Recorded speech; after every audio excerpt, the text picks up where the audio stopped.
the market is so enormous. They'll fuck it up. The AI won't. So you don't have to be cool. You don't have to be funny. You don't have to be loud. And you don't have to have a 70% discount. You simply have to be... Today we have an episode with Artūrs Forsts, who has a company, an agency that has right now multiple agencies underneath them. And they have helped customers to generate 500 million euros. And they have a team of 60 plus employees. It's probably one of my biggest mistakes to create a bonus system like that. In Meta, it's called a... It's not available to the public. And we will be talking about how to scale an agency, how to hire top talent, where to find top talent, how to train the top talent, and how to actually do media buying well so you can actually have longer customers and be more successful. Went from being a small agency to the biggest media agency in the country. One bad review is not worth that one sale. So if you have an agency or you want to start an agency, this episode is definitely for you, worth the listen. So right now, let's start this episode.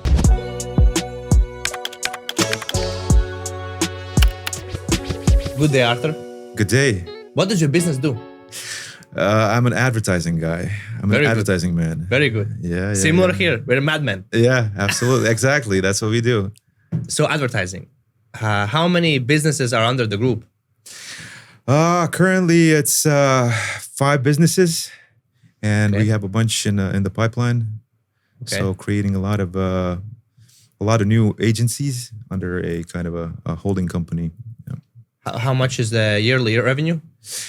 Well, that's a good question. Do you like quantifications? I think you like quantifications. I like quantifications. I have a couple of good ones. So I think that in the past 5 years, we have generated $500 million in clients' revenue. That's about from 30 to 50 million in ad spend every year. So that's a pretty significant number. But if we talk about profit, which is also the next metric, that's another interesting one. I don't think that we optimize on profit too much. I don't think that's a point of importance at the point. I think that, if you optimize on profit too much, if you're an agency business is a long-term business, I believe. You have to build a lot of value. You have to build a lot of credibility. So what we have been doing, and the reason why we have been successful, is that we have invested in our product, and we have never advertised. We have not a single cent spent in advertising, all word of mouth. So and that's all based on product. So you invest all your effort in making the best possible product, and that's how you go forward. How much is revenue for the agencies? Okay, you told me $500 million 5 years for customers, but for you as a revenue for your company, as for fees and service fees, etc. Well, it's around. So we have around from 30 to 50 million across all agencies in ad spend. So in service fees, well, it varies. I mean, we have, for example, creative agencies purely hourly based. So that's a totally different percentage. Media agencies are based on performance. Performance agencies are based on just how well you perform, how well your campaigns perform. So we have a local media agency which is based on budgets. So clients award certain amount of yearly budget, which they look for us to, spend in the most, lucrative and feasible way. So it depends, but the general idea is that if it's creative, it depends. It could be 30, it could be 20% margin. It could be. What was 10%. The number? You kind of don't want to tell me the number. Just tell me the number. I'm 100% sure you know the number. Well, it's It's above or below 10 million. It's below 10. Yeah, it's below. Above or below 5 million. It's below 5. Yeah. Okay. Above and below like 1 million. It's above. Okay, so that range. Okay, how many employees? Altogether, in all agencies, 64. 64? Yeah.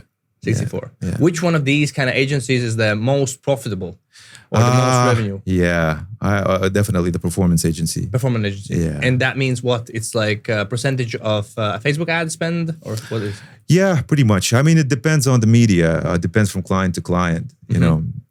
We simply follow the money. If if Meta is the platform that is able to generate the highest growth, then we sit in Meta, one. you know. So, you know, if it's TikTok or if it's whatever, you know, we simply go there. It can be TV as well. What's the biggest spending per day as a client? I mean, well, the record I think is around 400K per day.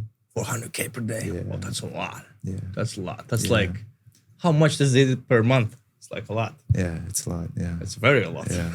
How can you spend that much? Is it like worldwide? Everybody just buy it. Yeah. What's the product, by the way? Yeah. What kind of product can spend that much? It was fashion. Fashion? Just clothing, yeah. Clothing, okay. Yeah. Wow. 400. And it was in spring. Just for like a specific promotion. Yeah, it was a bunch of promotions. It was, you know, some of these guys are, you know, really good at it. They have a bunch of companies. They have a whole, you know, network of shops that are really light. They sell a certain thing, but they generate a huge amount of ad spend, a huge amount of revenue. So it's not this one big thing. That's the thing about modern e-commerce. It's really hard to kind of catch. You know, it's hard to put it in statistics because, you know, these really big guys, they're not like Zalando. You know the name and everybody knows the name, and they have a, you know, huge marketing team in Germany and across the globe. But the biggest guys globally are the guys that have, you know, hundreds and hundreds of these shops, and they have, you know, a whole network of, you know, and it's extremely difficult. And they have companies, you know, hundreds of companies, and it's extremely to kind of, you know, pinpoint, you know, who are they exactly. So, for example, for Meta, for Microsoft, and all of these companies, they go to us and they ask, you know, how do we catch these guys? Because, you know, they're like, you know, shadow boxers. They're there, but you can't see them. And it's it's. But those are online shops, you mean, like online e-commerce stores? Online, so you're saying the biggest spenders are not necessarily big companies with one name. They're actually guys who have like 100 brands, 100 local online business, and they just like spend here. They're all over the place. Yeah. Wow, interesting. Yeah. And, you know, that's how we became so successful and so big, is we simply did a good job for one of these guys. We had no idea that, you know, he was a hyper influencer, you know, a kind of a guy that everybody looked up to. It was just a guy that, niche, he just sent us an email saying, hey, you know, could you tell us a little bit about yourself, what you're doing, and you know, we have a couple of campaigns we want to run. You know, could you give us an offer? And we had no idea, you know, because, you know, if you put in the name, you know, he's an entrepreneur, that's for sure, but doesn't look like a big guy. And then it appears that he's like enormous, you know, and everybody's looking up to him. So we did a really good job, like a phenomenal job. And we simply got introduced into the, you know, the whole, you know, worldwide web of e-com. Interesting, because Artūrs and I, we're Latvians, right? Right. We're from Latvia, expanding, getting customers abroad. By the way, how many customers does your business have? Like how many? Around 400. 400? But it fluctuates. Okay, I thought it's less. I thought it's way less. Yeah. Okay, 400. Okay. And what was the kind of your story of actually going into this agency space and starting an agency? Like, what was that kind of? Well, I've always wanted to be in communication, to be honest. My father wanted me to study economics, and I didn't find that too fun. So I just, you know, finished that and got into something that I actually liked. And, you know, that was communication, and then just worked my way from bottom, studying a project manager. Project manager at a big advertising company. Then head of department, head of agency, and then just moved on to having my own agency. That's good. Like you had like the previous experience, like seeing a big company, how they do things, right? Yeah. You can't cut corners. I think in this business, you got to go through all the steps. It's just, you know, you gotta know exactly on a cellular level how everything works. And you have to be, you know, really aware of, you know, all the processes, and have to have the right instincts. And that builds over time. You can't just, you know, shortcut it. So, yeah. That definitely does help. For me specifically, I don't have that background experience before starting something, I guess, similar, but of course a little bit different. We'll talk about that a little bit later. But then you started your own.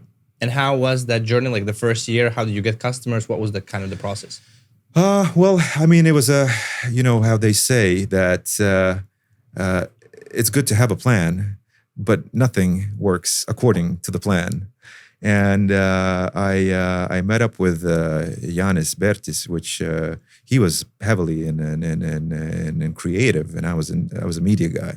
So we kind of hit it off, clicked, and we decided that we gotta do something, do some damage in the market, do something innovative. So we had this whole plan, but it was localized. It was mostly in Latvia. In Latvia, Okay. and then COVID hit, and I remember I was driving in a Bolt across the Vancha Bridge, and thinking that and there was the on radio there was the lockdown thing. It was announced. You couldn't go out. Yeah, it was announced, and I was driving across the bridge, and I'm thinking, oh, this is the best time to start an agency. Something. That's fantastic, man. That's Everything's lockdown. Online's gonna go. My luck, phenomenal. And the next day, clients are calling up and canceling all the campaigns. So I thought, man, this is great. Let's see how far we can take this. So we had this, but I had this hunch that everything's going to be fine. I had this absolute confidence, and this is how I do things. I'm just hyper confident about everything that I do, and I thought, well, we'll figure it out somehow, one way or the other, and we get this, we get these international clients somehow. How did you get them, by the way? They're always knocking on the door, but they're always bullshit. There's always, seems to be like an international company. They're always shopping around. They're always, since we're not advertising, then obviously, it's. Yeah, how did they know about you? Yeah, that's the thing, right? So there was Latvia was it was becoming a kind of a marketing citadel, if I can name it like that, because HTT Pool was, basically a Latvian company, and they were rewarded a phenomenal contract by Meta that basically put them on the map because they were a service partner. So they were servicing the whole region. So basically, if you wanted to be on Meta, if you wanted to be on somewhere else, they were the media guys that you go to. Basically, you sign a contract with them. You can't even sign a contract with Meta or with other platforms. You have to sign with them, and they're basically the service center that services you.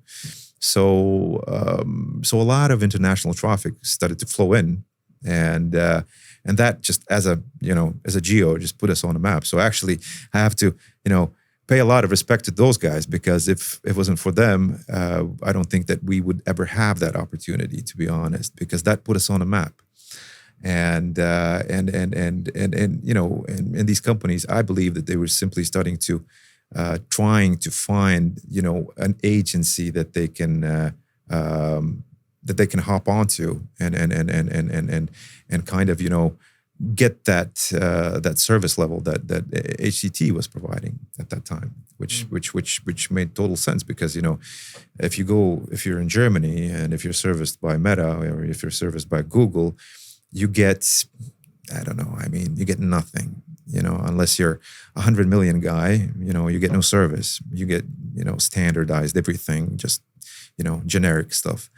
But if you go to HTT, you get service. You get all these guys running around and actually, providing the necessary space and how does that help you? Because the customers maybe choose them, and they're like also providing these media buying things. That's the thing. They're basically, it's like buying TV from a TV network. Yeah, that's exactly the same thing. You have the network, and the network only provides the technicalities. Okay. You have to make sure that your spot list is going to be managed, basically, but you provide the spot list. Oh, okay. So it's the same thing.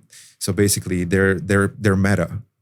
So I need somebody in the platform to provide certain things. If something breaks down, I can't fix it. I don't have the tools to fix it. I need somebody over there that can, do the work. Okay. So they were doing the work. Okay. So that's basically how it works. So otherwise, you're stuck with a huge downtime, because, if you don't get that level of service, something breaks down, that's it. Either you start everything over because there's nobody to fix it. So that was a huge game changer. So in general, I think we were probably the only agency that took made it international because of their positioning, unique positioning. Yeah. Because imagine you have majority of the guys that work over there are your ex-colleagues. Somehow you've worked with them one way or the other, and you worked with them in there's one guy that used to work in a radio, and the other guy used to work in Delphi or TVNet. So you've been working with them as a media advertiser for a long time. So it's really easy to fix things and really easy to get things done. So that created a unique opportunity, a unique space, because you could develop a product that is just absolutely sublime. It just works perfectly. Let's talk about that. I think that's a big thing. I think big thing is also it's on my mind a lot. It's like retention, Sure. keeping customers, providing world-class service, experience. What are some of the kind of tactics, not just strategy, which is like keep your customers happy. I mean, tactics, tactics you are doing that is working and you have seen to be working that you could share for other agency owners, other people. Oh yeah, sure, absolutely. All right. Well, first of all, I mean, it's if you want to go international, well, that is on everybody's list, obviously, because the Latvian market or the Baltic market is a big red ocean. If you're up for a good fight, it's a good market. If you like to hustle, but the opportunities are so limited because of the market size, which makes total sense. So for us as agency owners, the only reasonable thing to do is to go internationally, and there's so much space there. There's so much demand there. It's unbelievable. So you have to think, what are the roadblocks that you're going to be facing? Well, first of all, obviously language. That's the first one. So if you can't converse with the client, if you cannot give him that kind of confidence, where he has a project manager that speaks fluent English, at least. I'm not talking about German or Dutch or anything like that, but English at least. Okay. So that's the first roadblock. And I think that here locally, I think it's a major problem because you have a lot of good managers, you have a lot of good specialists, but when it comes to communication, when it comes to explaining yourself and just being on the same level with the client, you're just not there. And that you lose it. You have to be really good at it. You have to be there 100%. Yeah. So, hiring that kind of talent is a challenge. There's a lot of good specialists over here, but they're not English fluent. Yes, they can converse. They can, you can have a beer with them and have a chat, but it's not exactly the same as, actually providing a service and a premium service. Okay. So, your skill level, your language level has to be way, way better than the client. So let's say if you have a German client and his English is not as good, yours has to be at least 3 times better. Yeah, that's it. I agree. Because a simple thing. I mean, confidence. So if you're talking to somebody that is stuttering and not sure, maybe. Not sure. Yeah. So you're not feeling the confidence, know. And in that service field that we're in, confidence is everything. If a client asks you, how am I going to do this? And you say, well, this is the right solution. If you say it with a lack of confidence, they're not going to believe in the results. So they're not going to award the budget or the contract or whatever. So that's So that's the first one. Okay. Second one is definitely if you're talking about European clients, especially the big ones, you gotta have some muscle and you gotta have some numbers. So let's say if it's a company that is managing 20 million or 30 million ad spend yearly, I don't think they're gonna award a contract to a company that's managing 1 million or managing below 1 million or managing 5 million, which is the local level, basically. If you're managing 10 million locally, that's huge. You're top 3 already, but internationally it's peanuts. It's so, the big question from, let's say, owner's side is, if you have been managing 2 million, how are you going to manage 30 or even more? And right now you're talking about ad spend. Well, it's ad spend, of course. Okay. In agencies, it's all mostly ad spend. What else is there? I mean, if it's creative, then it's slightly different. But in media, it's usually ad spend. And of course, premium service. You got to have just the kind of the little things that you're able to provide. I mean, what are those things? Like, what are those? It's ever changing. I mean, look, like if I go 5 years back, it was we used to plan campaigns. We used to, we used to do analytics. I used to do it. Well, now, I mean, there's no need. There's no need, obviously, and especially, the human factor is decreasing, especially when it comes to like media planning in general. It's actually better not to have the human interaction or the human involvement. They will, they'll fuck it up, and the AI won't.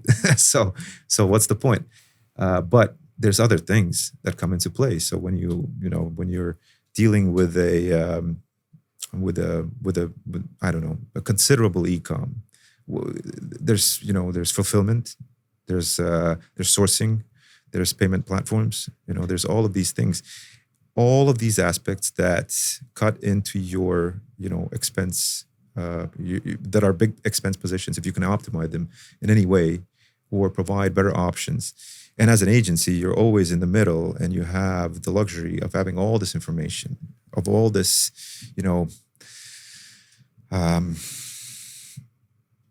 extra or all the new stuff that's, available there in the market that clients usually don't have. So they come to you for advice. So you're no longer simply buying media. You're buying pretty much, many things. You're financing them. You're a bank.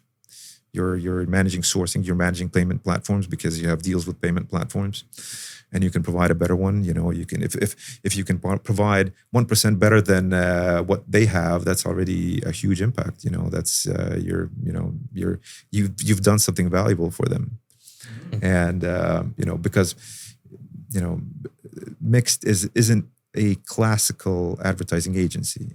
Mixed is more of a consultancy firm, actually, right now.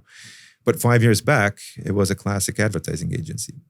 My point is that times have changed. You simply have to go with the flow and provide what's necessary for them. Find these niches. What's the point of Meta, for example, in general? I mean, everything is preset. Their global strategy is to alleviate from any kind of human interaction. They're going to be AI based in the next 5 years. You're not going to have a single human being that you can talk to. It's going to be all AI, and they have been focusing on that for years, and you see that people are getting sacked all the time from Meta, and you have less and less human support. So you have to kind of understand what your role is in that business. All the big platforms getting more self-service, self-sustained, et cetera, et cetera. So what's the role of the agency? So it shifts. There's a huge shift. I mean, look at, for example, what AI and creative can achieve. I mean, production. I mean, studio production, for example. I mean, you can do everything with AI. It's crazy. It's I think insane. this VO3 and this nano banana stuff is crazy. Yeah. It's crazy. I think the most benefit I think agencies can provide are the creativity about offer development, creating good offers, good creative. Yeah, absolutely. So, for example, Mixed strategy is to maximize. I mean, AI.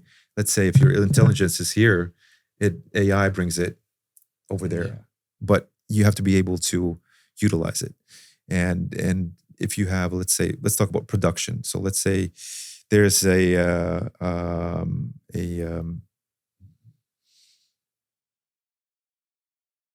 professional that is top tier, highest level, and he understands all the aspects of production. Okay. And you have a manager who simply understands, for example, working the lights. I mean, who's going to stay and who's going to go? I'm not saying that they're not going to have a job, but I mean, if you don't change, it's going to be very difficult.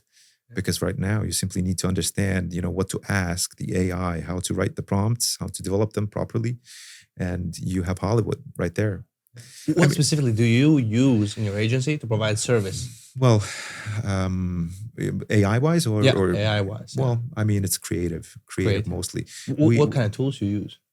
Well, the banana one is a is a big one. There's I'm not the smartest guy. We have smarter guys than me for sure. But there's a separate tool for everything. There's a separate tool for editing. There's a separate tool for sound. There's a separate tool for voiceover, for dubbing, for picture. There's a bunch of options basically. To be honest, I'm not qualified to talk about it on a very professional level because I just don't know. But I know that clients are shifting to AI simply because they can develop an enormous amount of creatives, which is important for e-com in a short period of time. I mean, when you have to test for the best product, you need volume. And if you have a lot of ad sets that you can develop in a short period, fantastic. I mean, that gives you that competitive edge. And that's what, AI is there for pretty much. Well, I don't know if it's there for that, but it's definitely helping with that. Do you have some rules you follow? Let's say launching a campaign, like what was the structure of the campaign? How many creatives? How much ad spend for how many? No, not really. Not necessarily. I mean, it depends on, from vertical to vertical. It really depends. I mean, and what type of ads have you seen right now? Let's say in e-commerce are like the hottest type. Well, I mean, my topic of interest is everything that has to do with AI generated. That's something that I'm trying to get a handle on. First of all, there's a lot of issues with compliance. So, what is compliant? What is non-compliant? Are people that look like celebrities compliant or non-compliant? But they're not celebrities.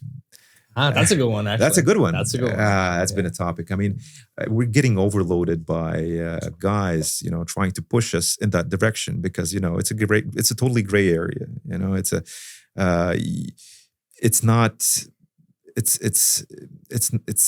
There's no regulation really. Yeah, right. I have seen ads for Joe Rogan advertising something, absolutely. But it's not him. It's like AI Joe Rogan. And majority of that comes from China.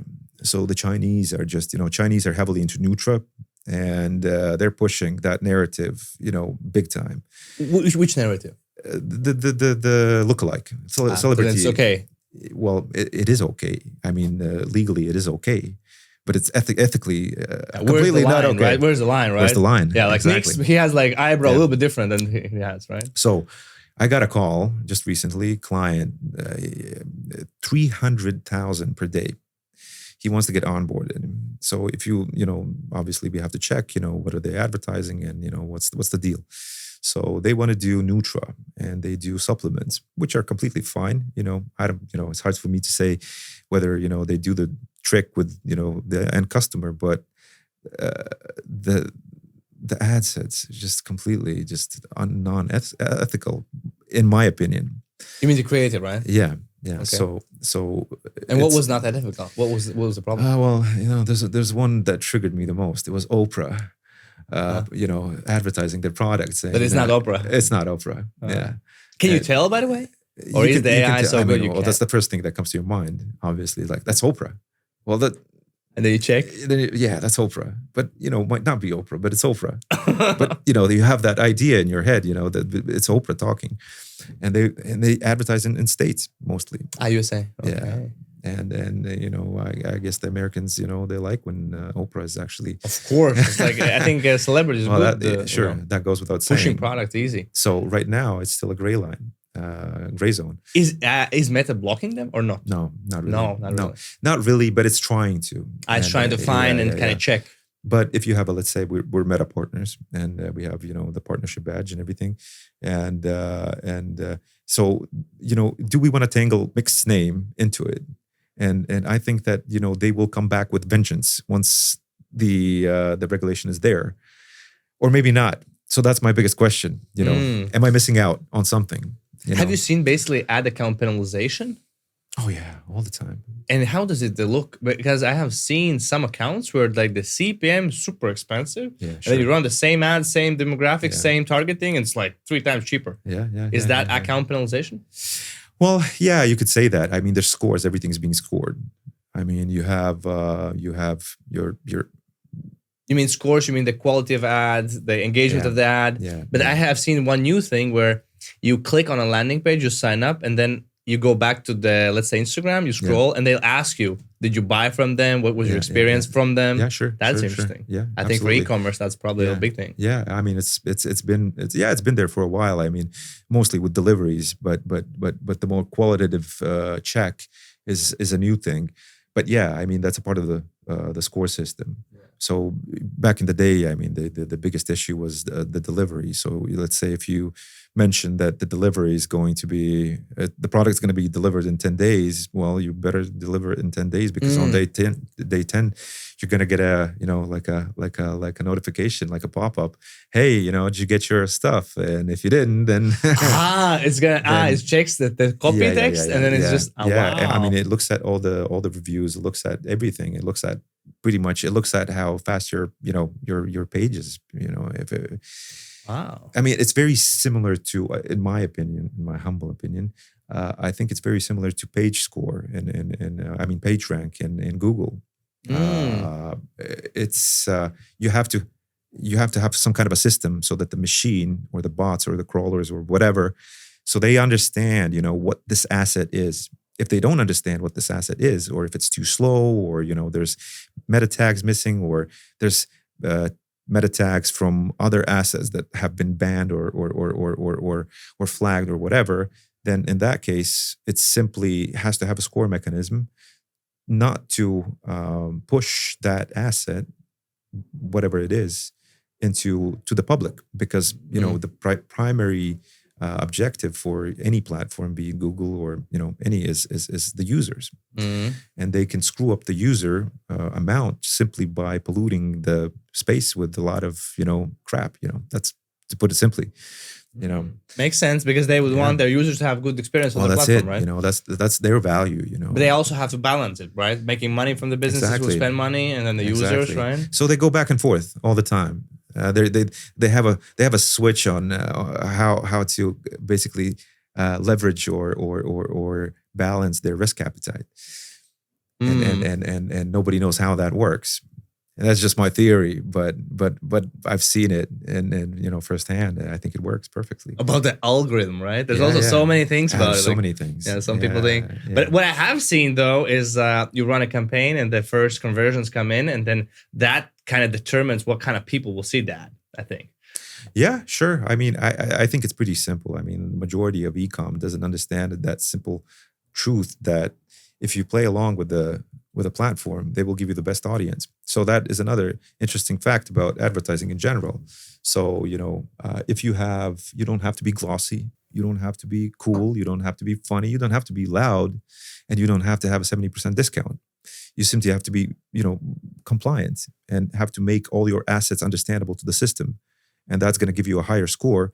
And that's going to bring all the demand to your doorstep, as opposed to trying to circumvent and trying to cut in and just, muscle your way through to better performance. When you say assets, what do you mean assets? Yeah, well, everything that's connected, the people that are connected, the pages, so everything that's connected, everything that's in the ecosystem. Okay. Because they evaluate everything, the full works. You mean like basically the page, is it fast, slow, logo, Facebook cover? Okay, makes sense. Yeah, and especially and the agency and the payment providers and everything. It's a whole ecosystem that is evaluated. By the way, in your opinion, this is like, I guess, opinion based, does Facebook also scrape all of your like landing pages where traffic is sent to, and they check all of the pages, not just the landing page? Absolutely. Yeah. 100%. You think so? Yeah, I think so. Yeah. Interesting. Okay. So, yeah. What like you said, big customer. So how do you kind of categorize customers? And then I have a follow-up question on that. Like, what is a small customer, medium customer, large customer? Well, I mean, we categorize them in verticals. So let's say there's Nutra, there's health and wellness, there's fashion, there's verticals, because each vertical has a certain set of talent that is necessary for the campaigns to be successful. For example, if I have an individual that's really good at fashion, he won't be necessarily good at Nutra, because it takes a long time to actually crack it, to learn it. Okay. And that focus, I think, is something that we lack in the local market, because you can't survive in the local market with just by one category. Exactly. Just you have like to fashion do everything, brands. you know. Hey, I could do everything, you know. Yeah, and then it's difficult to scale, right? Yeah, absolutely. But on let's say in a German market or Dutch market, where Mixed is actually, you know, a well-known agency, which is also an interesting fact. You cannot sell a product that is not hyper-focused. You gotta be really good at something. You have to have a name for doing something really well. And if you approach them with it, that Latvian style, hey, you know, I can do it all, man. Yeah.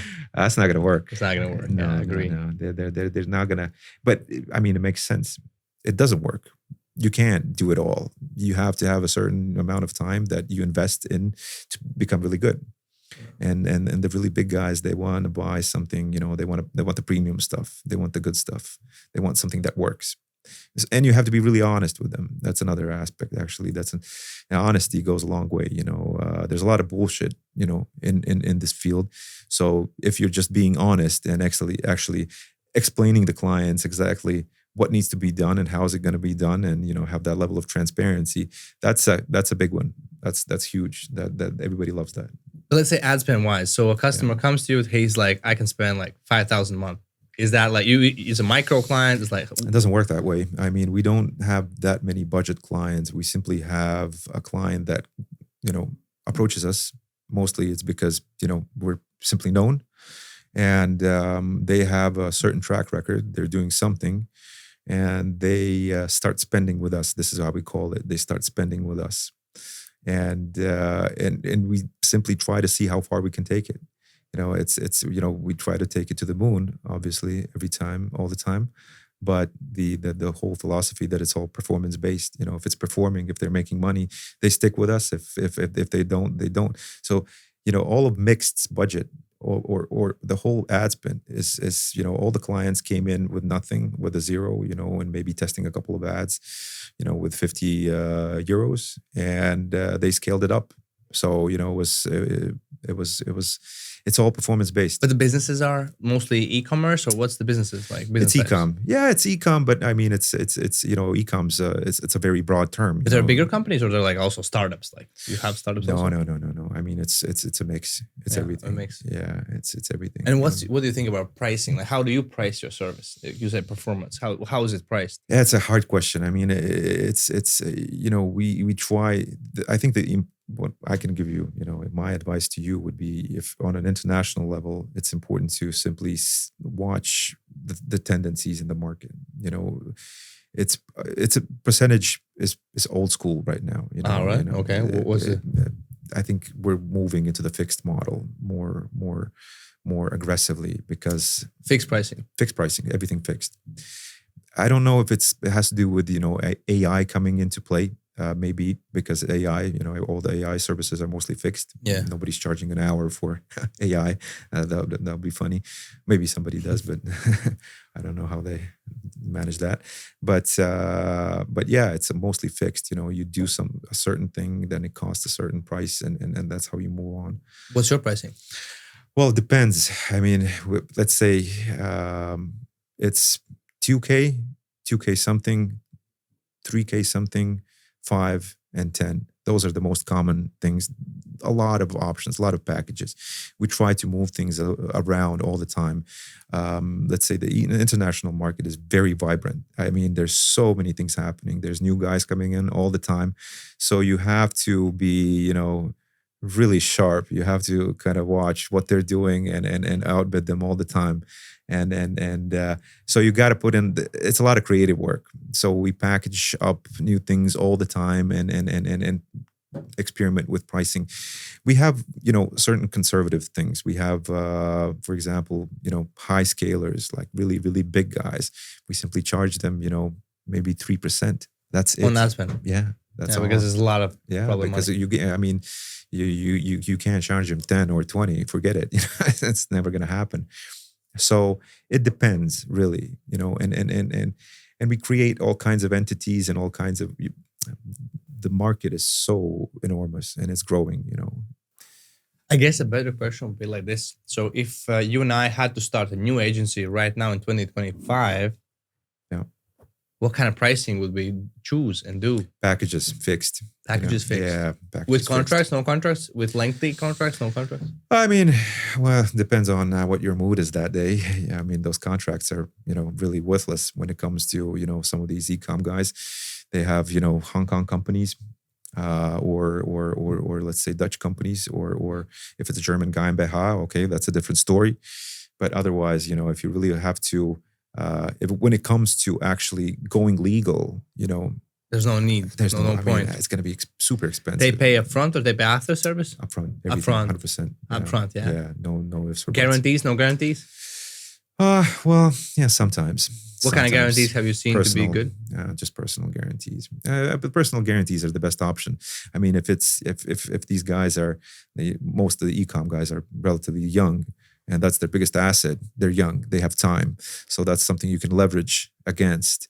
And that's pretty much it. If it's a, 27-year-old Dutch guy, I mean, what is he going to hide under a rock? I mean, he can fly to Bali or Hong Kong. No, I mean, you as a service provider, we would start a new agency. Would Yeah. we have a guarantee? What kind of guarantees would you offer to customers? Oh, guarantees to customers.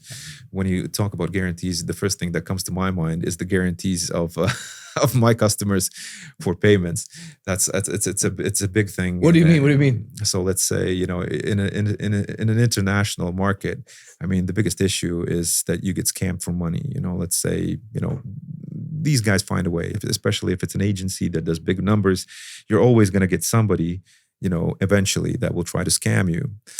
You as an agency. Yeah, exactly. Not the other way around. Yeah, Okay. not the other way around. Yeah. And because, for them. How do they scam you? Well, it's simple. They hop onto your system and they just do ad spend, and they never pay you back, let's say.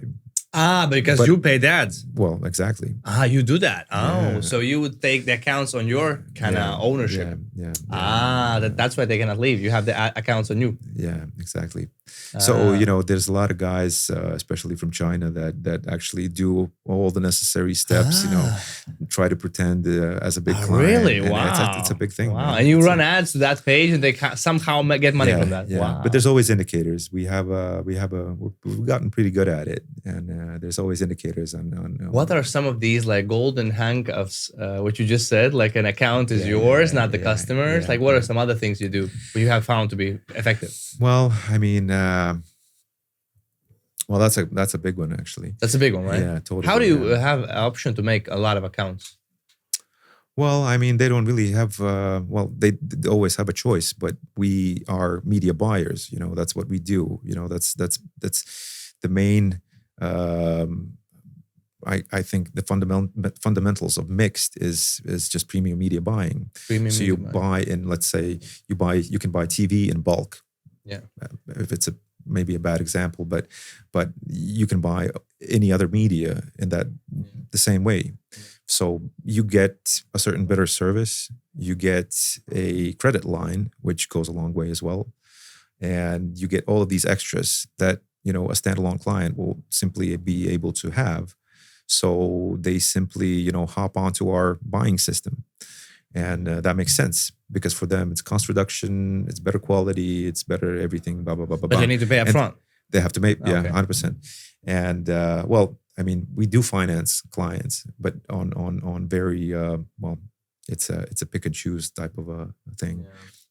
But yeah, I mean, you simply, because the platforms in general, I mean, they can claim that they have a system where they service, the big guys. But by saying big guys, I mean like, huge guys, like 100 million per year. Those are the kind of guys that they're looking for. Because their staff, they're always, decreasing their human the whole human resource part is just being decreased. So guys that are relatively big don't have that kind of service. So that's, I think, something where agencies still have a lot of room to play with. Any other things you're gonna do to kind of do this golden handcuffs? Well, just I mean, one thing that always works is innovation. Your clients are always looking for the next best thing. And How often do you bring new ideas to the table? All the time. All the time. All the time. Every month, every week. All the time. Yeah, I mean, weekly. Weekly. Definitely. Yeah. I mean, what's the point of dealing with an agency? You gotta have all kinds of shiny objects always available. They rarely ever do it. That's another thing. I mean, it's like you go into the shop. You go to a shop that has only one product. Well, that's boring. You only need butter and salt, but you're going to go to a shop that has 300 products, not 2 products or 3 products. So I think the same logic applies to guys to anybody, to heads of marketing, whatever. They want to be in the shop where you have a lot of shiny objects, and you're only going to take one, which is, for example, TV, radio, or Meta, or whatever. And you always do the same thing all over again. But you like the whole discussion about having this innovation, and you like to be informed. So it's important to be in that epicenter of information and just pass it on to clients. And same with market gossip. That's another thing. What do you mean marketing gossip? No, I mean, as an agency head, don't you agree that you get a lot of information? Oh yeah, I've seen a lot of offers. I see a lot what's working, what's not working, what this offer is working, this doesn't work. But by gossip, I mean who's doing what, who's going into what business, who's and you get all of these little bits and pieces of golden nuggets that are pretty valuable. And I'm not saying like corporate espionage, but just market intelligence. Yeah. When it becomes a statistic, it's too late. Because market feeds or the leaders or the winners, they feed on this kind of information, and insider a little bit like like insider trading kind of thing, Yeah. And agencies are a perfect example. What's your team structure for customers? Because you told me 400 customers and you told me like 64 employees. Yeah. Like what's the kind of how many? What's like let's say I come to you. Let's say I want to spend let's say 10,000 a day. That's my kind of budget, 300 per month. Yeah. How many account managers will I have, and how is the team structure built? Yeah. Well, that depends. Again, if it's local clients, it's totally different. Let's say I'm from international, Germany. You have a couple of project managers, a project director, a project manager. He works with how many customers? A lot. Yeah, a lot. I mean, one project manager usually manages around 30, 40 clients. 30, 40 clients? Yeah. Okay. Who's underneath him? Well, there's compliance, which is not really underneath compliance. All the platforms for us, we're like a bank, basically. If we don't do compliance, which is risk management, risk mitigation, whatever, then we burn our assets. So compliance it's adjacent. It's not really, underneath. So you have that, you have management, you have, and then you have specialists. Depending on what's necessary. You have guys that specialize in fulfillment, sourcing, payment platforms, media buying, etc. So you have a variety. So I think just to maybe just add another aspect of agency success, top talent. Absolutely, you got to have. I don't know how your experience, what's your take on it, but I strongly believe, my recent finding is that top tier talent will make you so much more money than mediocre talent. I mean, guys that are guys and girls that are relatively affordable won't be as successful. And if you overspend, you might think that you overspend on a top-notch guy. I mean, he's gonna, make so much more. Let's say looking for a project manager. Like what would be your approach? Let's say you're looking for a project manager that could do like working with these kind of agency type customers. Like, what's your approach? How do you get That's them? a hard How do you one. find I them? mean, it's difficult to find talent in general. I think that growing talent is important. So Okay. so you get an individual with with high potential. Mhm. He's got to be doing something good. He might be really good at school, for example. So you onboard him, you teach him everything. How long do you teach him until you give him some job? Usually it's about a year. I would Oh, think. really? Yeah. You Well, teach? no. I mean, the job is there. Ah, okay. The job is there. Let's say, have you ever bought any kind of talent from HR guys? No. No. Never. Well, I source them myself. yeah. No, I source them myself, or I run ads to get them, or I put it in like CV market, or Yeah. like job listings. Yeah.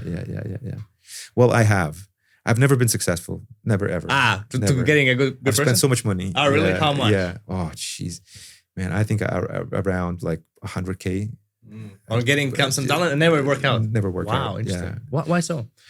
I don't know. I mean, you get the stop client and you get him from a source, Yeah. which obviously has. It's been an paying him. agency probably, right? Yeah, well, it's an agency. It could be a company. It could be many things. Okay. But it's usually something expensive. He quit his job, so he has a clause. You can't just fire him. And if these first couple of months, and usually the time is very. It's really. I think it's definitely not enough to make a decision. On how long time? Well, it's you got to sign a contract in 2 months. I mean, otherwise he's not going to be interested. But he's labeled as top tier, Okay. But he's simply not performing at your place. How do you It's not track that- performance for managers? Let's say project managers. How do you track it? Oh, it's just, pretty simple. I mean, you How do you have do it? a book of business. They have a book of business, and What do you mean? A book of business. Book of business. What does that mean? Yeah, I mean, it's just all of their clients. It's basically their portfolio. Okay. So, you have clients that spend, and you have clients that you have a good retainer, and you have clients that you mess something up, and at the end of the day, or end of each quarter, you can see the actual results of that book. Basically, how many that portfolio. income from that person? Exactly. Yeah. What's a That's good how- number you want to hit in your business? Well, I mean, you got to have at least, I mean, 30, 40K monthly. That's at least. From one person? Yeah. In retainers? Yeah. From project absolutely. manager? 100%. Yeah. How much you pay him? Oh, that's a good one. It depends. Sometimes a lot, but usually above average. I don't think we have anybody. Is it percentage below- based or below how is 2K. it? How is it based? No, it's just. I mean, we used to have a system that was based on percentages. And how is it now? we- It's just interesting. It's just fixed. It's just fixed in bonuses. Fixing And- bonuses? Yeah. Can yeah, you give me yeah. an estimate? Because I would just want to know. It's like interesting. I mean, look. I mean, there's a okay. You can, let's say you can have a salary of 3K and you can have another 3K in bonuses. Like that. Yeah, but we're moving away from that system. What's going to be the new system? It's just fixed. Just fixed? Yeah, just fixed. Why do you think it's a bad thing? And a whole bonus for it. I don't think it's bad. I think it destroys the team feeling, because there's some guys that are getting rich, and there's some guys that are maybe not getting the clients. So who do you give the clients to? It creates a space that is extremely, I would say, money based. And it's no longer teamwork. It's I'll stab you in the back if you get this client, and it's a lot of internal competition, but it's super fierce competition. I think the project manager. So isn't it weird for you to you pay the project manager more, but actually the job is being done not by him, right? The job is done by specialists, right? Well, no, I mean everybody gets a cut. Okay. Everybody gets a cut. We're talking only about project managers, but everybody gets a cut, and it's really hard. There's no perfect system, because how do you divide it? Who gets more? So, I might think personally that I am the biggest contributor because of me, the client is there and I'm servicing it, so I should get the biggest cut. The specialist might think the opposite. Yeah. So how do you do it? So, of course, money motivates, but at the same time, it creates a lot of friction within the agency, and the more money you get, the more friction you get. It doesn't work the other way around. It's actually when you have less money that the climate is the most friendly and kind of you have companionship and all of these things. Interesting to say that. When we skyrocketed, it didn't become the most beautiful place in terms of it. It was a lot of competition. It became very fierce. People trying to find. Isn't it kind of like a good thing also in some sense? Because I think you're a competitive person, right? Or we wouldn't say absolutely. But that's the reason why I created that system. But it comes with a whole package of other problems, and you have to shift your focus to dealing with them. Like big time. I mean, it's not a good thing, I tell you, and it's something else. It's probably one of my biggest mistakes to create a bonus system like that, which was purely money motivated.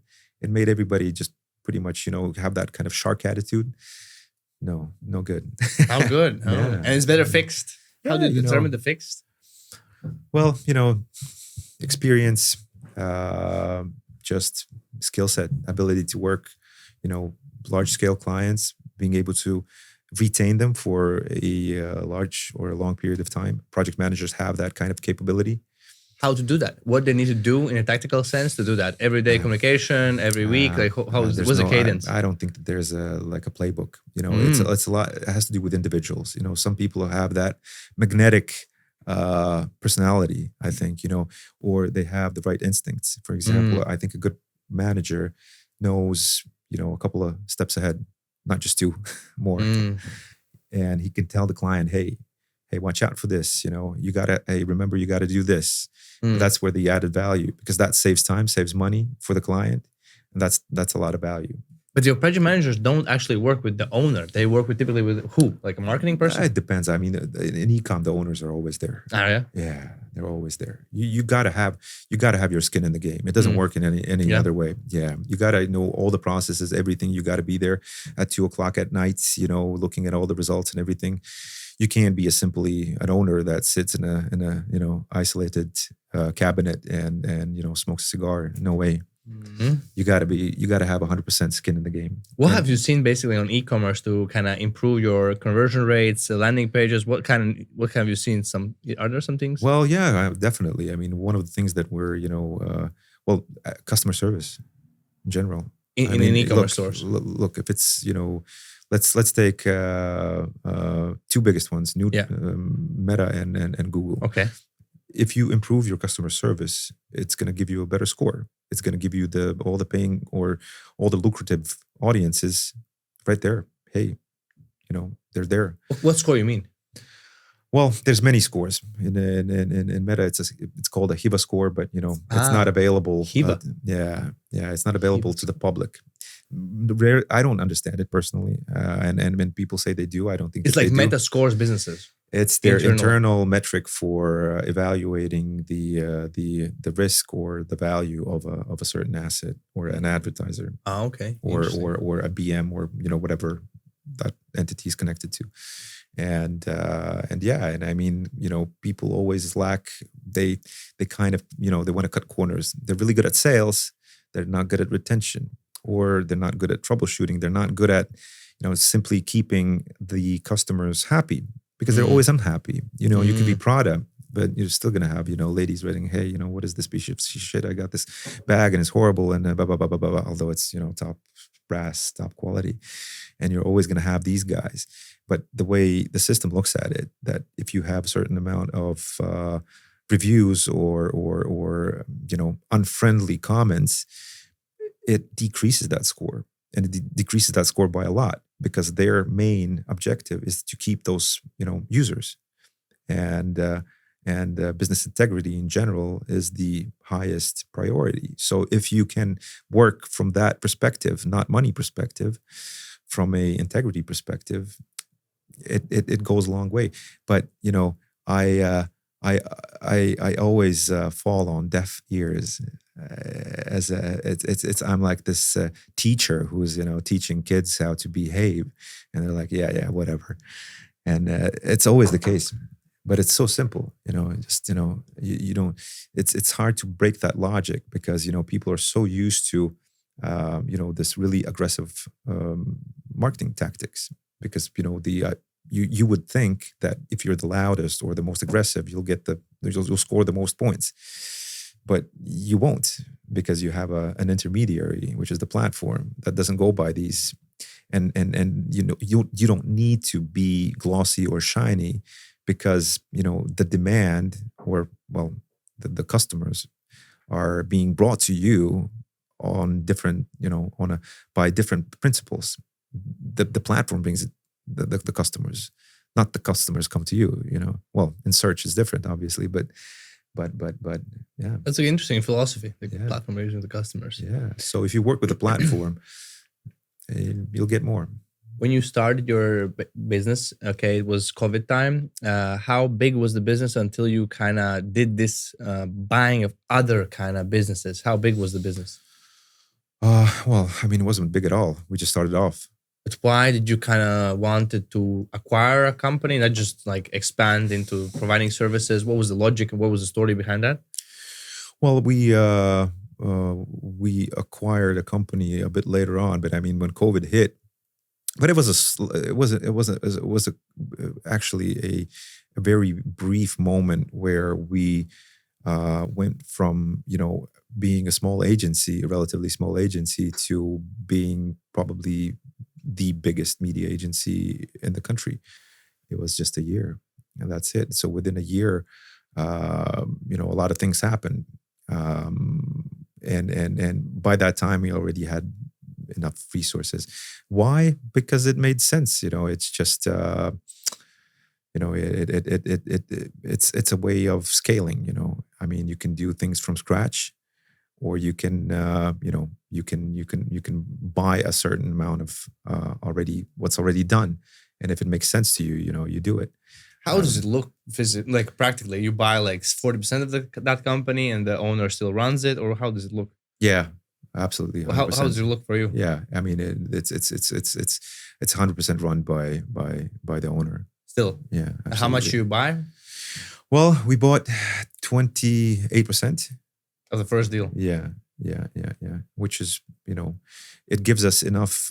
It puts us in a strategical position, but it does not give us, that amount of responsibility, because of course you have to evaluate whether, if you're buying something, what are you going to do with it? Are you going to, make a revolution? You're going to change things around. You're going to, going to push people out. You're going to, put other people in.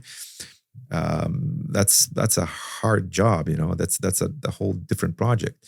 So, the least amount of responsibility, but the most amount of, added value is probably, what I'm looking for. I'm not looking for buying into things where I have to restructure, where I have to, do all this work. It's just a strategical move in order to grow on a, vertical or horizontal way. That's what has it. Been the biggest kind of you doing that kind of a deal? Because I think you have 5 those type of deals or less. No, it's less. We have a couple of deals right now in the pipeline, but we're acquiring a relatively big agency right now.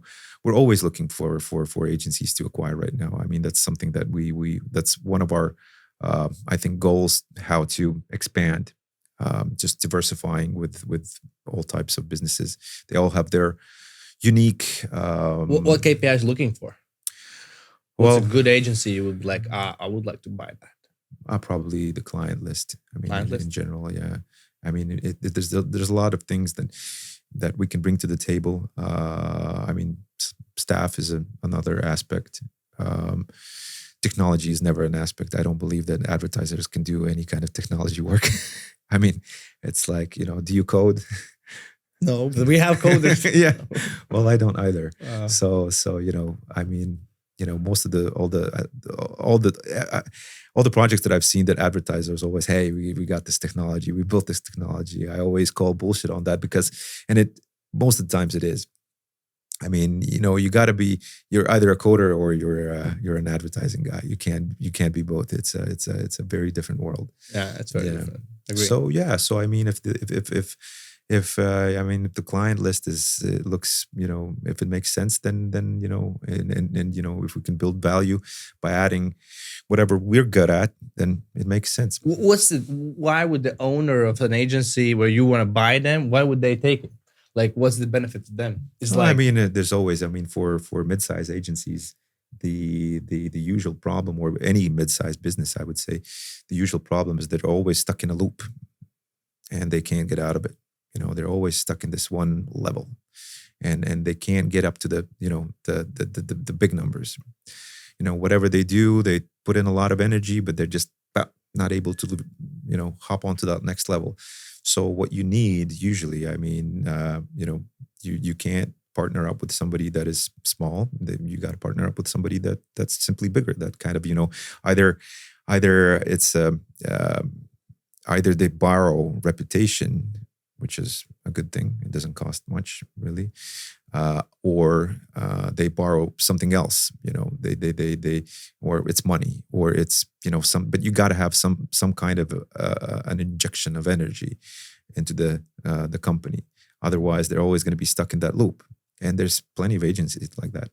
They have this one big client, and then they have a sea or a multitude of small ones, and they're just not able to get that next level. So, what has been some big changes you have done to one of these kind of businesses that are stuck? What were they, and then how it helped them to grow and get to the next level? Oh, it's pretty simple. I mean, you get that reputation boost. I mean, once they're in, or associated with the mixed group, they instantly have a lot more credibility. They're able to land bigger clients. They're able to, they're able to finance bigger projects. I mean, that's. I mean, the credit lines that we operate with are make a huge difference, for clients and for any kind of agencies. So yeah, it makes a lot of sense. You mean credit lines that you mean your accounts can spend more per day, or what do you mean by that? Credit lines? I mean, credit lines, it's just the saying that we have. I mean, credit lines in all aspects. You have, let's say, if you're buying media, your ability to buy media or to be able to buy large amounts of media for clients are determined by your credit lines that you have within the platform. And that is determined by your track record that you've had over the past 5, 6, 7 years, whatever. Yeah. And the ability to be crisis proof and all of these, many things basically. And this is where, if let's say if it's an app, it makes a difference if it's a 30-day post payment or a 60-day post payment. If you don't have a credit line, you're not able to do a 60-day post payment for a huge app that spends hundreds and hundreds per week. Forget it. You're who are you going to borrow money from? You're going to borrow. Bank's not going to front you out. You're not going to get insurance, and and you're not. And in these conditions, you're simply not able to be in that game, and that's it. And how do you get in that game? What would be your advice? What do you see as big kind of mistakes many agencies owners do and make? Well, I mean, chase every shiny object. I think not losing focus, but I think that's a part of any bit of business. You got to have that hyper focus. You got to be, a lot of times, let's say I see junior managers, they see all the money that the clients are making, and they're thinking to themselves that the job that I'm doing is absolutely worthless because look at these guys, what they're doing, So I'm going to hop onto that, on that train and I'm going to make so much more money. But the grass is not always greener on the other side, and it's a totally different business. Agency business is very different from our clients' businesses, and sometimes those are just shiny objects. There's a lot of there's a shadowy part to everything. And I guess that's the key thing, just keeping that focus, even when it's hard. You gotta stay. How do you do it? Like what's like the process? I don't know. I just love what I'm doing. Actually, you gotta love that thing that you're doing. Let's say if it's advertising or communication, you have to have some love for it, because when it gets hard, that's what's gonna make a difference. Because otherwise, hey, I'm not making any money. Let's call it a day. I'll hop onto. I'll become I'll start drop shipping or something. And I'll make more money. What are your priorities, by the way? That's an interesting thing I would like to know. Priorities right now in life or in business? In business. In business. And in life. Well, I mean, I think it's a very good time to. Definitely AI driven everything is my top priority. I see it as a total driver. I mean, it makes such a huge difference for mixed clients. It makes a huge difference, and we're only scratching the surface. And it's something that can elevate you to new highs very, very quickly. We see it with clients. We see it with everything. Like I mentioned, customer service. I mean, the things you can do with AI and customer service. I don't have a solution for it, but whoever cracks it, man, it's going to be huge. I mean, people are trying all kinds of different ways, and there's a lot of creative stuff. There's a lot of companies that provide really good quality creative solutions. But there's not a lot. Well, I don't know a single one that provides quality customer service solutions. Whoever cracks that, it's going to be payday. It's because that is what's lacking, and especially in e-com. In order to scale, you always kind of stumble upon that customer service issue, and it just slows you down. I mean, the platform is there, it's able to. And for agencies also, somebody gets sick, somebody's late, somebody misses a meeting, and it's like. Sure. Right? Sure. Absolutely. Like you probably also have those issues, right? Yeah, we do. We deal with them all the time. I don't think that, personally, I'm just critical. I don't think that I've cracked it. I don't have the perfect system. But I think that, with AI, it could be something like that. It's possible. I also right now have like an AI consultant kind of building something for us to kind of have a proactive 2-3 times per week reach out to the customer. Yeah. To just, keep tabs on them, let them know what's happening, how it's going. I think that's the beginning. Yeah. But if I was to invest in anywhere, that would be the customer service part. Yeah. Right. Yeah. Because I think it's lacking, like for sure. Yeah. I think many service businesses where there's like a retainers, monthly, weekly services. Yeah. I think my bookkeepers, like I never can call them, like never. It's like never pick up a phone. Yeah. And when they call me, I cannot talk and I never solve my problem or a question I have. Super similar. Well, I mean, let's say if you're running, anything that has to do with performance and you have clients, and if you're able to provide a tool that is specialized for, like a certain vertical, for example, I don't know, fashion, for example, where the AI is trained to deal with all the problems that go into play with fashion, where clients can, for example, sizing is a big issue. Sizing, just sizes. Clothes sizing? Okay. I mean, look at people. I mean, there's different sizes or different perceptions or standards of sizes globally, obviously. Okay. So people are generally lazy, and I'm stupid, maybe, to some extent. To check their size, to know their size. Yeah, exactly. I mean, you see a pair of pants. Hey, they look amazing. They're so cool. Hey, buy them. You make that emotional purchase, but you did not check the size. You simply bought an L because you usually buy an L, but you didn't check the exact centimeters and all of these things. And if you're not able to provide it, even if you do provide it, majority of people are still lazy. But once they get the product, they try it on and it doesn't even fit their kid. And they get pissed off. And the first thing they do, they write a review. Hey, the store is a piece of shit because blah, blah, blah, blah, blah, blah. Yeah. So they're not going to care. So they're just going to load it all out in the review section, whatever it is, be it Google, be it Meta, Reddit, it doesn't matter.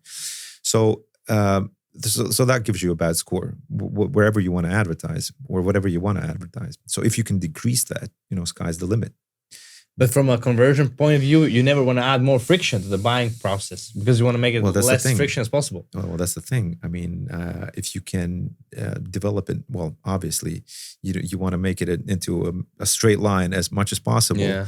But you have to add that friction because it's like it manages or it decreases so much risk. It just leaves out all the bad guys, all the guys that are gonna. One bad review is not worth that one sale. That's for sure. One bad review kills, 100 sales, like literally. For example, in Germany, it's a trick that these guys use. Having PayPal. If you have PayPal in Germany, which is extremely hard to get, you have all these, ways how to get it. It's basically science how to get into PayPal in Germany. Seriously, and if you have a bad review, and PayPal gives you additional 30%, just like right off the bat, 30% extra sales if you have PayPal minimum. So, one thing that you can screw up with PayPal is having bad reviews because they simply keep your money and they can keep it for like 6 months. Mm-hmm. So if you have a certain amount of bad reviews, let's say you made, 3 million in sales in February, they'll keep your money until June. No problem. Yeah, no questions. You can't do anything because you sign a contract that you signed with blood that they can take your money whenever they feel like it. And if you want to go the legal, they'll slap on a lawyer in England that costs you £2,000 per hour, which is obviously going to leave you thinking whether it's a good idea to start a fight with them. And that's it. Your money's stuck. And it's all because of these reviews. And, well, not just because of reviews. How do you handle them? What's your advice to these kind of businesses that have them? Well, because every business will have them eventually. Well, I mean, look at how it is in booking. If anybody, if all the hotels, if they got a bad review, they send something very generic. Hey, thank you for the bad review, and blah blah blah blah blah. Well, same in Meta. Everywhere where you have a possibility for these clients to review, you simply answer them. But if you're running a huge operation, how do you answer them all? I mean, the call center or the Indian guys are going to cost an enormous amount of money. I mean, there's no way to just manage it. It's just a huge cost position, and if you cut it or if you economize on it, that's it. Yeah. I mean, you're risking. This. You can have let's say.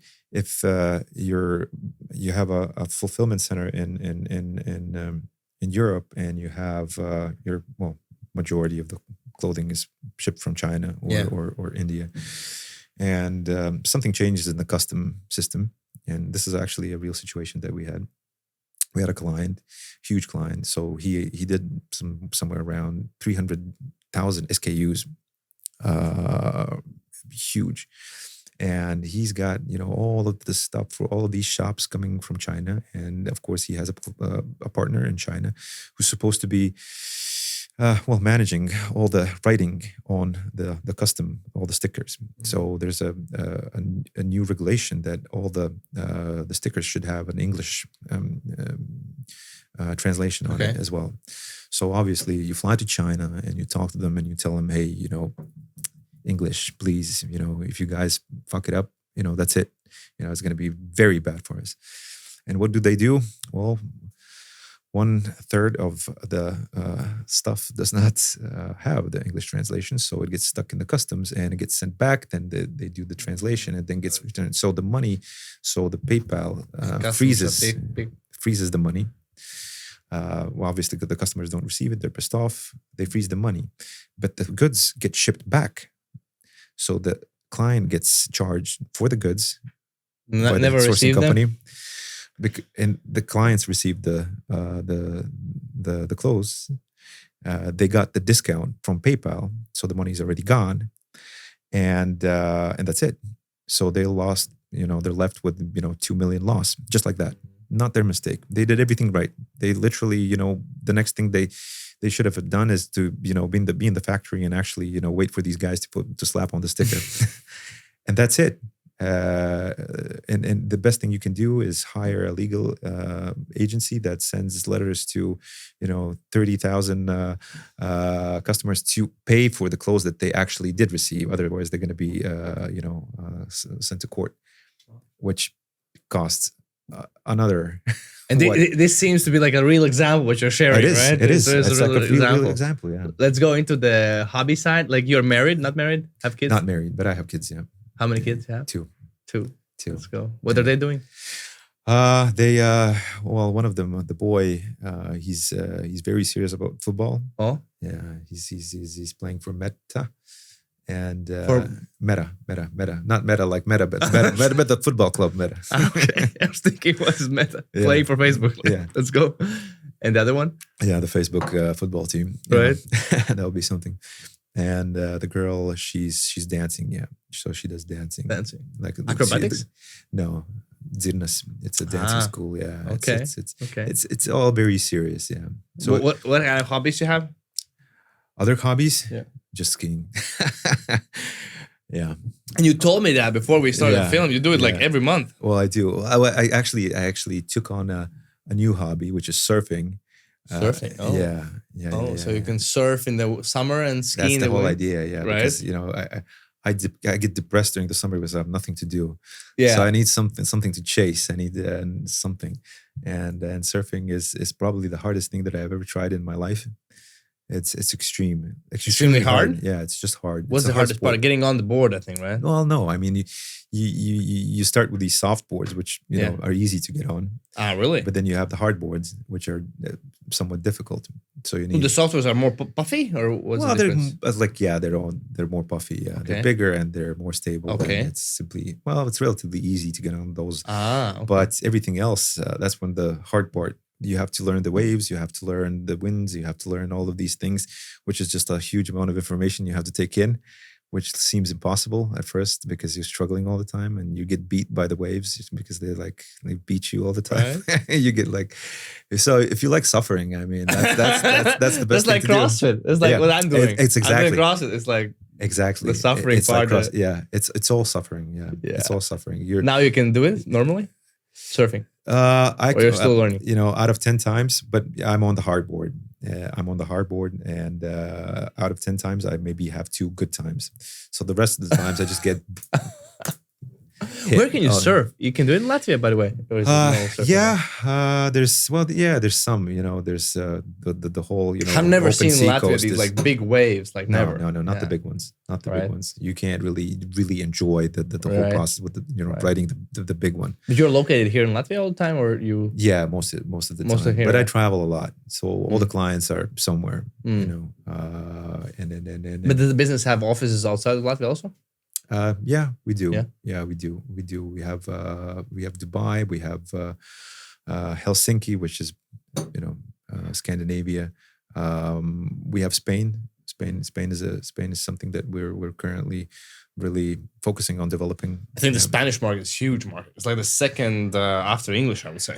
Yeah, Right. it's pretty big. I mean, it's pretty big. I mean, the biggest market. How do Chinese people advertise? They don't have like a meta. They have like something else, right? Have you experienced any? Well, they do have Meta. They had to have it. Yeah, I mean, how do they advertise in mainland China? They have their own, and I don't really know much about how they advertise. To be honest, Chinese market is something that is probably one of the biggest unknown markets for me. It's huge. It's huge, but huge. it's really dominated by themselves mostly. So I don't know that many guys that are good at China. I don't know that it's a thing. I know that Chinese do their thing in China, but a lot of the Chinese entrepreneurs are actually venturing out, and they're big. Like the example I told you about the Nutra. I mean, these guys are just hitting everybody out of the park. It's actually pretty impressive what they're doing, and they lack that restraint for ethics and they just go really really hard and it's hard to compete with them. Yeah. Europeans. But yeah, I mean, Central Europe is probably the most active. I mean, the Belgians, the Dutch, the Germans are the e-com. That's where all the e-com is actually focused and concentrated. Yeah, I think it's the biggest companies, right? Not that much. Italy's there's a lot of Italian. Italians are heavily into the e-com. fashion, probably. The fashion, right? Yeah, that the industry, fashion. right? Yeah. The fashion actually it's more cosmetics. Mm. If my advice, to anybody that's in the business is definitely not do fashion. Fashion's already saturated. That's the fashion's already getting more. There's not that many opportunities in fashion, but health is everything. It's starting the drop shipping of fashion. So it used to be supplement drop shipping, like you starting your own supplement brand with not even having supplements, but just like white labeling them. Yeah. And now it's happening in fashion as well. Like that's the thing. I think that's a missed opportunity. It's already gone. It's already gone. Mm. It's already gone. There's a lot of. It's not that And you say that because like Ross is not there, or you say that because people are buying so much. What do you say? Why do you say that? I mean, it's because it's getting saturated. There's a lot of. But everything will get saturated eventually, right? Yeah, what do you think? Right? Yeah, I think health. I think health is it's booming now. Oh, people are more interested in it. It's just the beginning. I think it's just the beginning. As the service level or the services in general decrease globally, the opportunity for people buying, consulting, buying solutions, buying any kind of medicines online is increasing. Yeah. Let me give you an example.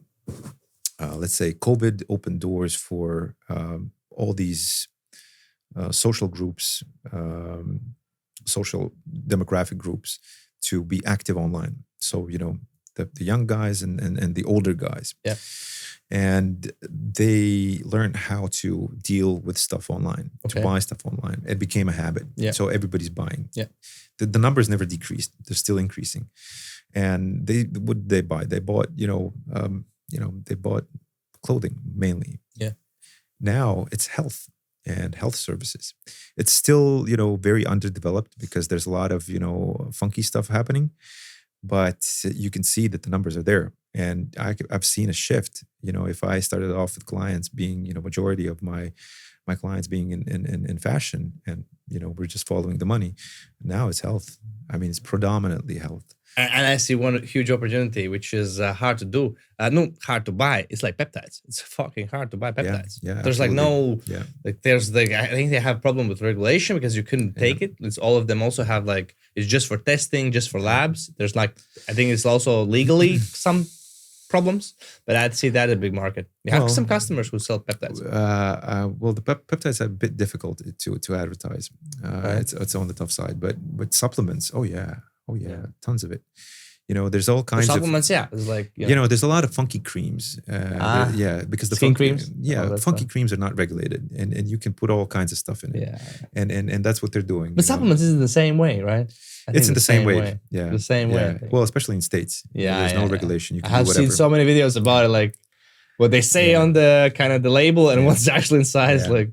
Absolutely. And now there's popping up these stores or websites that actually kind of help you to kind of see research on them. So they're doing research on them, so customers can see.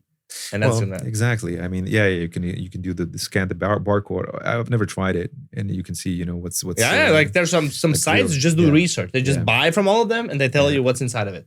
Is it the same as they say or not the same as they say? Yeah, I mean, look, it's so easy to. I mean, it's hard to do it. It's relatively hard to do it. When majority of e-com is just catching the trend and playing catch up. Right, but isn't always every month new products. We need new hype. All the time. All the time. That's the worst thing of the business. The lifespan is extremely short. Yeah, right. So if you're dependent on majority of any kind of well-organized e-com, I think especially if you're doing something health-wise, it's subscription based. You got to have those subscriptions. I think a good example is Hims and Hers. You know that company? Hims and Hers? No, I don't. It's I think the newest US based health company that's booming, crazy growth. Also venture capital crazy, expanding crazy. Advertising. There's a lot of stuff like that. So I mean, if it's subscription based, you got to have some kind of a constant problem that you're fixing, and you have this you have so much information about, you can fix a single problem in so many ways and so many levels. Yeah. And, what's the right one for me? Yep. So I think we're nearing to that, point of confusion that, everybody's pushing their narrative. And so, what do I do? So do I simply jump from one trend to another, or, Yes. is there anybody that is able to advise me? So, yeah, I think, that again opens a lot of opportunity. But just the sheer amount of all the health related services that are being successfly bought and traded, it's just mind-boggling. It's really, really, it's insane. I think the best example is this Brian Johnson. Like he launched his kind of supplements. He did like 250 million in one day, or 25 million. Maybe I'm mistaken. Yeah. Maybe 25. That's a big number. Yeah, I think maybe 25. Maybe 25. Yeah. But cool. So what would be your, let's say, last remark, we're gonna finish this conversation? In the sense that, what would you say as life advice to any young entrepreneurs seeking success? What would you say to them? Well, I mean, definitely go into something that has the highest potential, that has the highest traction. It's gonna it's gonna be more forgiving towards mistakes. So e-com is definitely something that I would advise, because I see the numbers. It's by the way that it's growing, it's still going to be around for a very long time, and just stay focused. Focus is you don't do many things at once. Don't try to catch two rabbits with one shot. It sounds good, but it's hard to do. Yeah, it's hard to do. Yeah, it's hard to do. Yeah, you gotta. I think you gotta live up to it, or maybe you gotta, learn. You have to go through all the steps. You have to go through the hustle, and you have to go through the suffering to get to that point where you can actually, multitask like that. And for guys that are starting off, I would say that the important thing is to, find something that really, makes sense to you at that moment, and just give it all out. Just give it all. Just don't hold back, and don't mix things up. And if you become really good at that one thing, you will be recognized because you're really good at something. Yeah, and I think that was the cornerstone of for success for Mixed for us, and I think that's the best way to go, for sure. Arthur, thank you for coming on the show. We also have some gifts. Now also Fantastic. It's like marketed, like you see, it's like branded. It's like black and yellow stickers and everything, right? That's everything. Yeah. So thank you for coming. Thank you so much. I appreciate it. And I know you have a gift for me also, but that we have off screen, so we're not going to show that. Yeah. It's something that you will enjoy, definitely. I'm sure. Maybe you also. I'm sure, because you have the best practical gift as well. But thank you for coming. And right now we are also marked in history of the internet with YouTube video. It's like we're marked right now. Nice. I think in Germany, I went to actually a German school in Erasmus, and they were doing this, and I was like, what was that? It's like applauding, Yeah. Very Fantastic. cool. Hey, Thank you for coming. Thank you so much. Cool. Thanks. Cool. Let's go. Cool.